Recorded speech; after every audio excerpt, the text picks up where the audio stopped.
నమస్తే రమ్మగారు. నమస్తే జయ. రమ్మగారు, హ్మ్. కాంప్లికేటెడ్‌గా చేసుకోవటం. హ్మ్. అది ఎలాగంటే ఆధ్యాత్మికతతో హ్మ్. ఆధ్యాత్మికతని కాంప్లికేటెడ్‌గా చేసుకోవటం. భక్తి ఎక్కువైనా కూడా ప్రమాదమే కదండీ! అవును. చాలా ఇబ్బంది. ఏదో సినిమాలో ఆవిడ హ్మ్, హారతులు హారతులు ఇచ్చేసి అసలు పటాల ఆ మూర్తుల ఫోటోలు కూడా కనిపించవు. వాళ్ళ ప్రతిమ కూడా కనిపించదు ఎక్కువైపోయి. లేకుంటే భర్తకి కాళ్ళు కడిగేసి ఎక్కడ కనిపిస్తే అక్కడ కడిగేయటమే. అదే. అది ఒక పీక్ స్టేజ్‌కెళ్ళిపోతుంది. సినిమా కాబట్టి నవ్వుకుంటాం. అదే రియల్ లైఫ్‌లో ఉంటే రియల్ లైఫ్ లో మరి అంతలా ఉండరు కానీ ఆ! ఇంకోలా ఉంటారు. చాదస్తం ఎక్కువుంటుంది కొంతమందికి. చాదస్తం ఎక్కువ. ఎన్ని పూలు చాలవు, ఎంత పత్రి చాలదు, ఎన్ని పూజలు చాలవు. ఏమిటో అభిషేకాలు అంటారు, విగ్రహాలు అంటారు, అవి అంటారు, ఇవి అంటారు. అప్పటి వరకు ఇంట్లో ఎవరు ఏం తినకూడదంటారు రమ్మగారు. ఏమి తినకూడదు, ఎవరికి ఏమి పెట్టకూడదు, తినకుండా మాడి మాడి మాడి ఆకలితో. నిరాహారంగా ఉంటారు. అవును. చాలా ఉంటాయి జయ. ఆధ్యాత్మికతని కాంప్లికేటెడ్గా కాంప్లికేటెడ్ చేసుకోవటం. చేసుకోవటం. ఇప్పుడు ఆధ్యాత్మికత అంటే సాధారణంగా ఆధ్యాత్మికత అంటే ఏంటి? ఆత్మని గురించి తెలుసుకోవటం. ఆత్మ అంటే మనము, హ్మ్. జీవాత్మ, పరమాత్మ. ఎక్కడున్నాడు? అక్కడెక్కడో ఉన్నాడా? మనతో పాటు లేడు.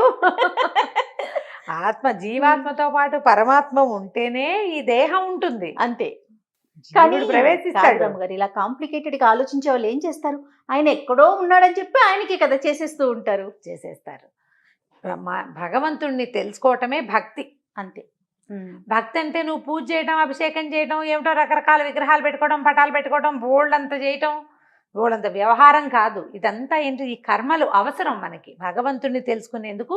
ఇది ఒక మార్గం. ఇవన్నీ మార్గాలు. అవును. మనం చూడు, నేను ప్రతిసారి ఇవన్నీ నేను చెప్పను జయ అంటూనే ఉంటా, కానీ నువ్వు అడుగుతావు, మన పని ఇన్సిస్ట్ చేస్తాడు, ఏదో చెప్పిస్తారు. దీపారాధన 2 ఒత్తులేండి, అదేంటండి అలా చెప్పారు? వాళ్ళు ఆ శ్లోకంలో 3 ఒత్తులు సాధ్యం త్రివర్తి సంయుక్తం అని ఉంది కదా అంటారు ఒకళ్ళు. 3 ఒత్తులు వేసినా అంతే, 2 ఒత్తులు వేసినా అంతే, 1 వేసినా అంతే, పెద్ద తేడా ఏం లేదు. అక్కడ భక్తి శ్రద్ధ. దీంతో పాటుగా ఇది చెప్పిన తర్వాత ఎన్ని ప్రశ్నలో దీపారాధనకు ఉంది, రోజు తోమాలా, దీపం మన వైపు పెట్టాలా, దేవుడి వైపు పెట్టాలా, పొద్దున పెట్టాలా, మధ్యాహ్నమే కుదురుతుంది పెట్టచ్చా, సాయంత్రమే కుదురుతుంది ఓకేనా, రాత్రి అయిపోతుంది ఓకేనా,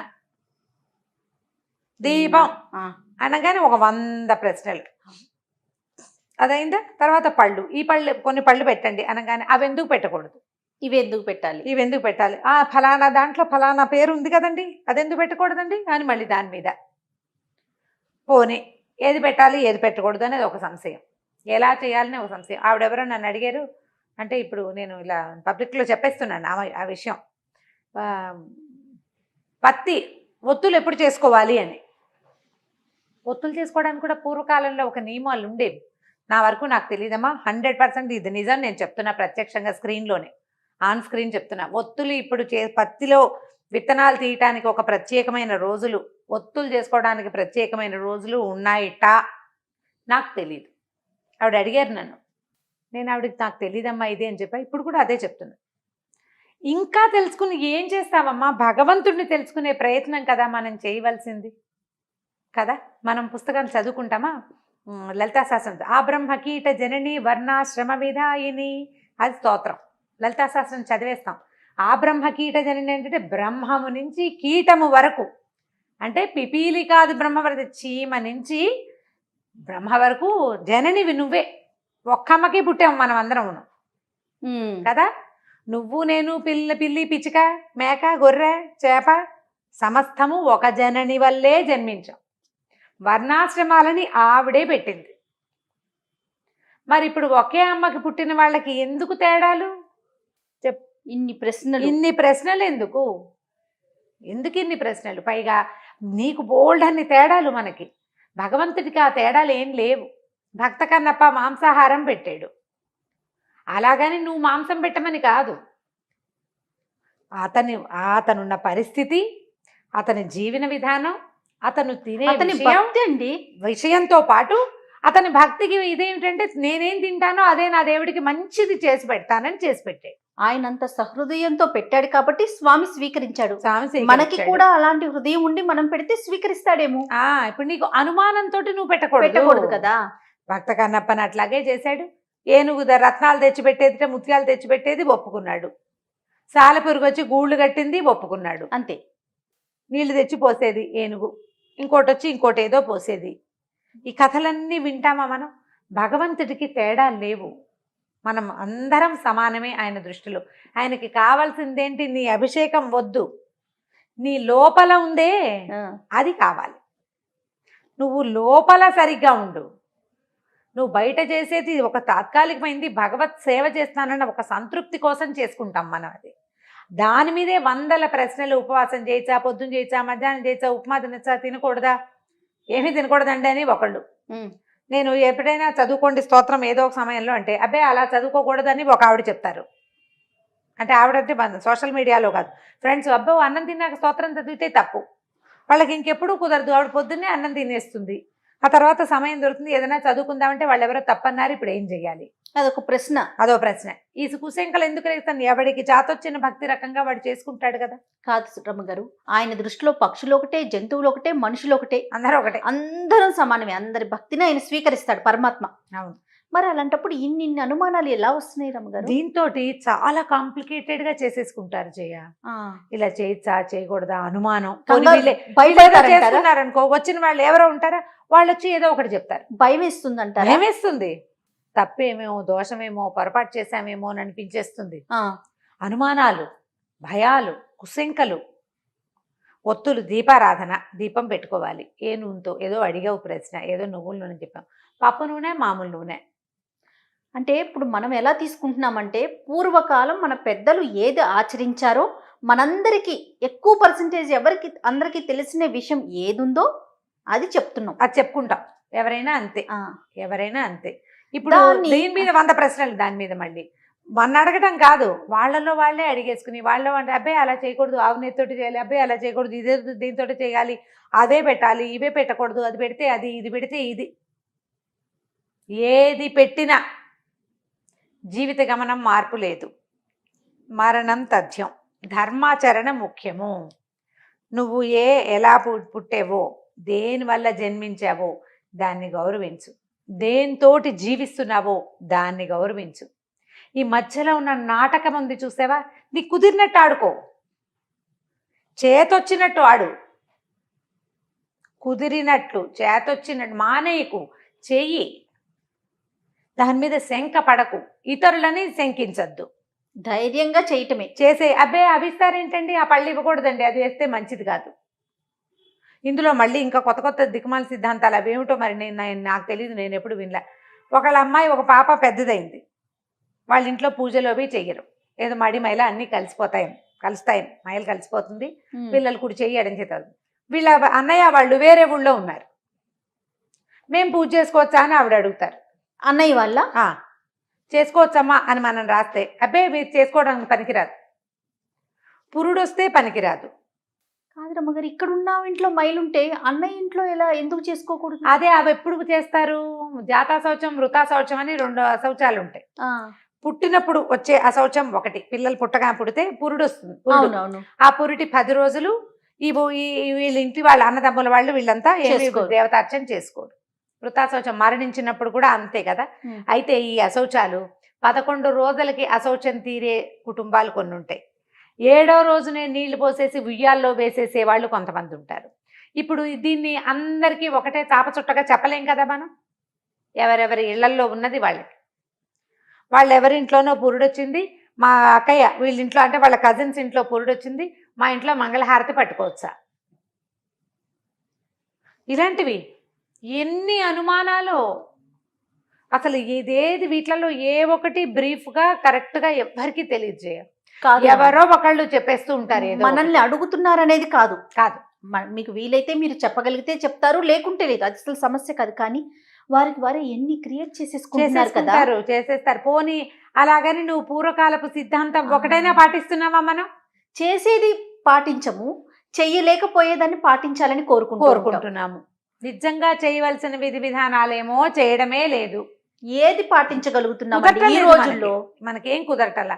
ఎందుకో ఇలాంటివి పెట్టుకుని ఇలాంటి వాటికి అడిగి అడిగి అడిగి అడిగి ఓ పక్కన క్లియర్గా చెప్తాం. మళ్ళీ దాంట్లో కూడా ఇంకా ఇది ఏడాది లోపల పనికిరాదు, 7 ఊర్లు అంటే సంవత్సరీకం లోపల చేయకూడదు. అవునవును.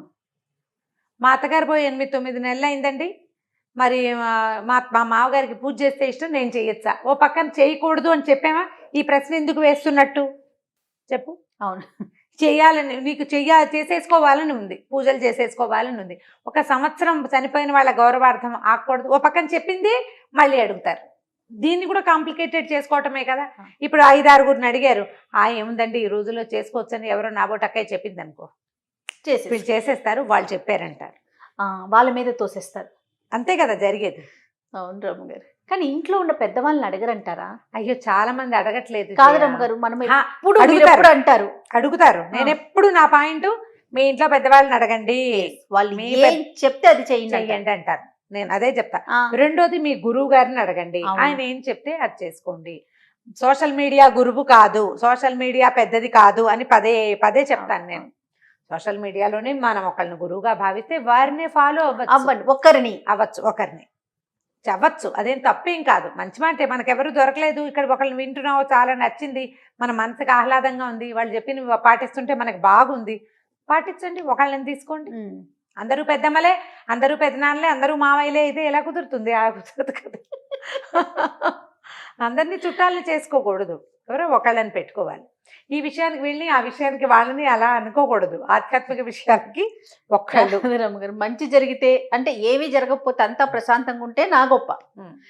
అక్కడ ఏదన్నా తేడా కొట్టిందో వాళ్ళు వీళ్ళు అదే కదా, వాళ్ళు చెప్పారు మేము చేసాం, వీళ్ళు చెప్పారు మేము చేసాం, అందుకని ఇలా అయింది. అదే అమ్మాయి ఎవరో నాకు మెసేజ్ పెట్టింది, మీరు యూట్యూబ్లో చెప్పడం మానేయండి, మా అమ్మ మీవన్నీ విని చాదస్తంగా తయారైంది అని.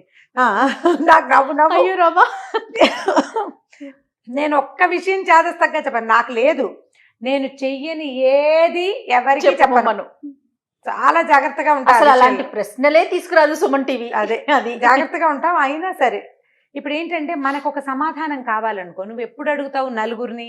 నీకు కావలసిన సమాధానం వచ్చేదాకా అడుగుతావు, అంతే కదండి. అంతే కదా. ప్రధానమైంది సమాధానాలు మీకు కావలసినవి కాదమ్మా, అసలు మానవులు, మనుషులు అన్న వాళ్ళు చెయ్యవలసింది ఏం చెయ్యాలి? పూజ చేసుకోవాలి. పూజ అంటే ఎంత, మీ ఇంట్లో ఎంత చేస్తారు, ఏం చేస్తారు, నీకు ఇంట్లో చేసేది కాకుండా నీకు ఇంకేదైనా చేసుకోవాలని ఉంది, ఒక్క గురువుని, ఒక్క పురోహితుడిని అడిగి, ఒక బ్రాహ్మణాన్ని, ఒక పంతులు గారిని, ఒక అయ్యగారిని అడిగి వాళ్ళు చెప్పిందే చేసుకోండి. అప్పుడు మీకు అనుమానాలు ఉండవమ్మా. ఇన్ని ప్రశ్నలు ఎప్పుడు వస్తాయి? మన స్వధర్మే నిధనం శ్రేయ అని చెప్పబడిన వాక్యాలు తెలుసుకుంటాం మనం. ఎప్పుడు అనుమానం వస్తుంది? అది మనది కాదు, మనం ఎప్పుడు చేయలేదు, అందుకు మీకు డౌట్లు వస్తాయి. పోనీ రానివ్వండి, అనుమానం వస్తే వచ్చింది. మీరు అన్నట్లుగా ఒకరి దగ్గర కదా మనం దాన్ని నివృత్తి చేసుకోవాలి. 10 మందిని అడిగితే 10 ఆన్సర్లు వస్తాయి, ఏది ఫాలో అవుతాం? అదే కదా, అందుకని అక్కడ కూడా క్వశ్చన్ మార్కే కదా రమ్మగారు. కరెక్ట్, వీళ్ళు చెప్పారు, వీళ్ళు చెప్పారు, వీళ్ళిద్దరిలో ఎవరు కరెక్ట్ అలా కూడా అనిపిస్తుంది. ఇంకొకళ్ళు ఉంటారు, మీరు చెప్పకూడదు, ఫలానా వాళ్ళే చెప్పాలని. మంచి మాట ఎవరు చెప్పినా తీసుకోవాల్సింది. బాలాదపి సుభాషితం అన్నారు, మంచి మాట ఎవరు చెప్పినా తీసుకోవాలి. మనకు కావాల్సింది మంచి, అంతే. దీన్ని, ఈ ఆధ్యాత్మికతని, ఈ భక్తిని కాంప్లికేటెడ్గా చేసేసుకోబోకండి. భక్తిలోనే వెళ్ళండి. భక్తి మార్గం మంచిది, అత్యద్భుతమైనది, భగవంతుని చేరే మార్గం. ఈ మధ్యలో ఉన్న వ్యవహారాల చిక్కుముడిలో పడిపోయి నిజంగా మనం భగవంతుని చేరటానికి ఏం చెయ్యాలో అది మనం చేయలేకపోతున్నాం. ఆ దృష్టితోటి పనిచేయండి తప్పకుండా. పూజ, దాన్ని దాటి ఆలోచించండి. ఒక వ్రతం, దాన్ని దాటి ఆలోచించండి. అంతా ఇక్కడే ఇవన్నీ రకాలు చేయలేకపోయామని బెంగ పెట్టుకోకండి. సరిగ్గా ప్రసాద వినిమయం అయ్యిందా లేదా? ప్రసాదం చేసాం, ప్రసాదం చక్కగా ఖర్చు అయిందా లేదా? నలుగురికి ప్రసాదం ఇవ్వగలిగామా లేదా? పూజ సరిగ్గా చేయగలిగామా లేదా? ఈ మధ్యలో ఉండే చాలా రకాలు ఉంటాయి కదా, ఇన్ని దీపాలు ఇవి అంతా ఏం హైరాన్ పడద్దు. మన శక్తి మేర చేసుకోవాలి. మనకి తెలిసినదే మన భక్తి. నేను ఇట్లాగే చేస్తున్నాను, నాకు ఇలాగే అలవాటు, చేయండి, అంతే, చేసుకోండి, అంతే. ఇప్పుడు ఎవరైనా చేస్తే ఇదేమిటి ఇలా చేస్తున్నారు లాంటివి అడగబోకండి, వాళ్ళ పద్ధతి అదే అని ఊరుకోండి. ఇతరులని ప్రశ్నించడం కూడా తప్పేనని చెప్తుంది కార్తీక పురాణం. వాళ్ళ పూజని మనం ప్రశ్నించకూడదు, వారి విధానం వారిది, అంతేనా? వాళ్ళ ప్రకారం వాళ్ళు వెళ్ళిపోతారు. సత్యనారాయణ స్వామి ప్రసాదం ఉందా జయ? మనమేమో గోధుమ రవ్వ పంచదార చేస్తాము, రవ్వ కేసరి, బొంబాయి రవ్వతో చేసేవాళ్ళు కొంతమంది, బొంబాయి రవ్వని వేయించి పచ్చి రవ్వే కలిపేవాళ్ళు ఇంకొంతమంది, గోధుమ రవ్వ పచ్చి రవ్వని కలిపేవాళ్ళు కూడా కొంతమంది. ఇన్ని రకాలు ఉన్నాయి కదా. ఇప్పుడు ఎట్లా ప్రశ్నిస్తావు నువ్వు? ప్రశ్నించలేం కదా. కాబట్టి ప్రశ్నలు మానేయండి, కాంప్లికేటెడ్ చేసుకోవద్దు. భగవంతుని చేరే మార్గాలని సరి అయిన వాటిని అన్వేషించండి. ఆ దారి ద్వారా వెళ్ళిపోండి. ఇంట్లో పెద్దవాళ్ళు లేదా ఒక ఆధ్యాత్మిక గురువు, ఒక్క గురువుని అనుసరించి హాయిగా పూజ చేసుకోండి. వాళ్ళు ఎవరో చేశారనేది, వీళ్ళెవరో చేశారని ఇది వాటి జోలికి వెళ్ళబోకండి. వాటన్నిటి వల్ల మీకు ఫలితం లభిస్తుందని మీరు నమ్ముతున్నట్లయితే ఈ పాటికి ఆ పూజ చేసిన వాళ్ళ ప్రతి వాళ్ళు టాటాలో బిర్లాలో ఇంకోటో అయిపోవాలి. అవడం లేదు, అట్లా అవటల్లా. మన మనసుకి నచ్చుబాటుగా ఉంటే చేసుకోవాలి అంతే, తప్పకుండా. నమస్తే. నమస్తే.